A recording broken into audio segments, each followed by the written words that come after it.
Друзья, добрый вечер. Давно с вами не разбирали песен Димаша, не искали в них как прямой, так и тайный смысл. Сейчас мне попалась на глаза песня Димаша Кудайбергена «Мадемуазель Хайд», и я предлагаю вместе со мной ее посмотреть, ну и потом, соответственно, разобрать. Песня на самом деле написана на тему одной очень известной книги. Давайте я сейчас вам расскажу вкратце об этой истории. Это странная история доктора Джекила и мистера Хайда. Ее написал шотландский писатель Роберт Стивенсон еще в далеком 1886 году. И на самом деле эта история уже много раз была экранизирована, много раз в том числе и спета. И, например, одним из певцов, артистов, которые исполняли песню на эту тему, был Оззи Осборн еще в 1995 году. Одних только экранизаций этой истории около 60 насчитывается, начиная с 1947 года и заканчивая вот совсем недавно, 2017 годом. И в этой песне, в этой истории рассказывается о человеке по имени доктор Джекил, который перевоплощался в другую сущность, в мистера Хайда. То есть когда-то он был добрым, порядочным человеком, а когда-то он превращался в этого монстра по имени Хайд и творил всякие беззакония. Ну что, давайте посмотрим эту песню и потом пройдемся по ее смыслу.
Не знаю, почему я раньше проходил мимо этой песни. Я знаю, что вы мне рекомендовали ее много раз в комментариях. Ну, тут много что можно сказать. Ну, во-первых, для меня эта песня совершенно точно перекликается с «Войной и мир». Как бы это, может быть, не показалось вам странным и неожиданным, но на самом деле это песня о том же самом. Это песня о том, что в нас живет две стихии, в каждом из нас. И как найти этот баланс, как удержать обе эти стихии от разгула, как сделать выбор, и можно ли сделать выбор в ту или иную сторону. Вот давайте сейчас прям по тексту этой песни пройдемся. Давайте я сейчас вот так вот сделаю, чтобы уже было меня видно покрупнее, но тем не менее, чтобы был виден текст. Очень интересные слова.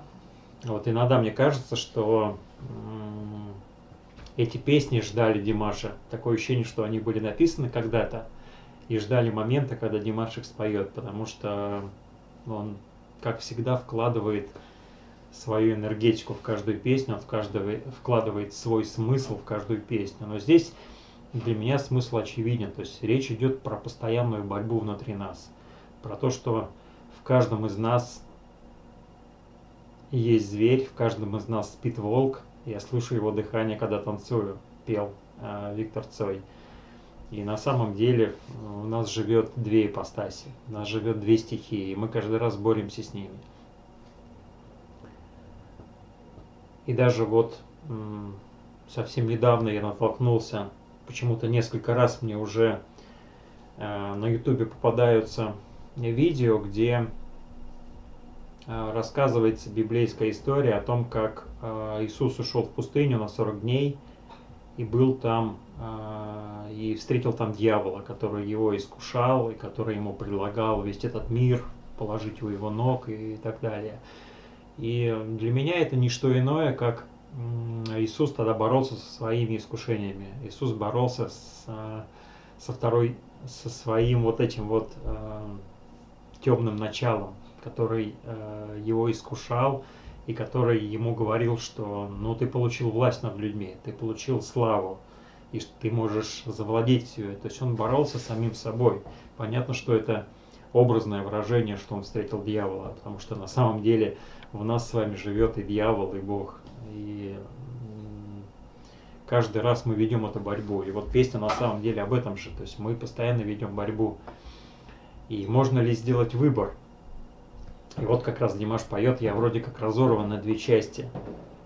И мы действительно очень часто, когда мы не в балансе с самим собой, когда мы не можем найти эту гармонию, нас разрывают эти две стихии в разные стороны. И вот одна очень интересная фраза здесь прозвучала. Сейчас я ее найду. Вот. Что бы вы ни выбрали, вы все равно проиграете. Вы представляете, какие мудрые слова заложены вот в этой песне? О чем это говорит? И опять же, я вам говорю свою точку зрения, как я это вижу.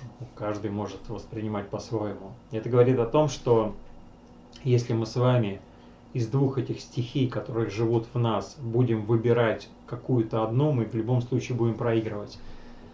Потому что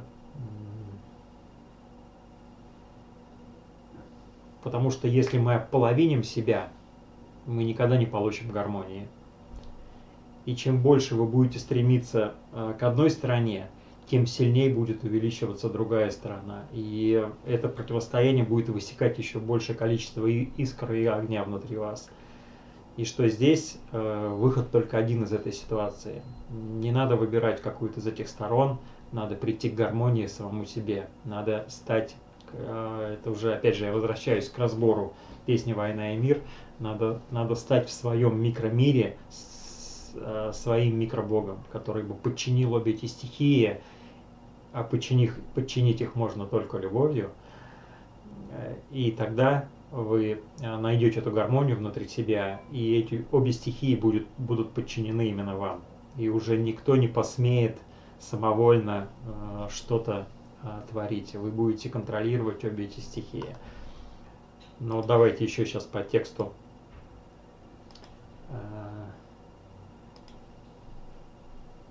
Клянусь, я всегда пытаюсь положить конец игре.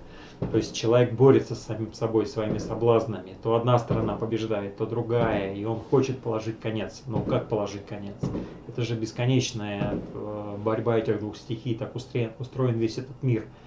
Посмотрите вокруг нас, посмотрите на окружающую нас природу. Да вся природа устроена на этом балансе. Только это мы называем добро и зло. Везде это просто положительная, отрицательная энергия. Весь животный мир устроен на этом балансе. Никто не может перекосить этот баланс. И когда одно животное поедает другое животное ради пропитания, она же не испытывает к нему злости. Она же не делает это со зла. Это часть системы. В общем, такая достаточно сложная и всеобъемлющая тема, о которой, может быть, когда-то мы с вами будем говорить.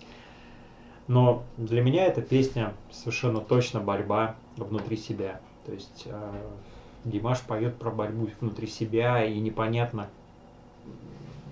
как победить обе эти стороны. То есть если мы будем выбирать одну из сторон, мы всегда будем в проигрыше. Вот. Освободив половину ее природы, с которой я боролся.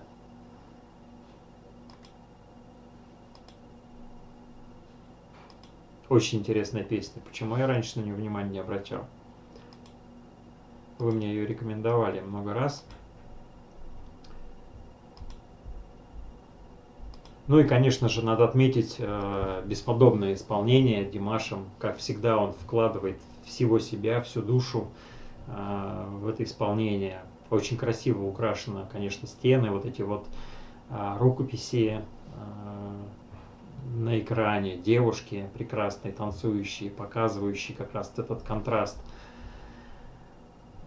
Ну, в общем, для меня это продолжение «Войны и мира». Для меня это главная проблема и главная задача человека – прийти к гармонии внутри себя, утихомирить обе эти стихии, подчинить их себе. Как вы воспринимаете эту песню? Делитесь в комментариях, с удовольствием с вами пообщаюсь. Ну и всех с наступающим Рождеством. До встречи.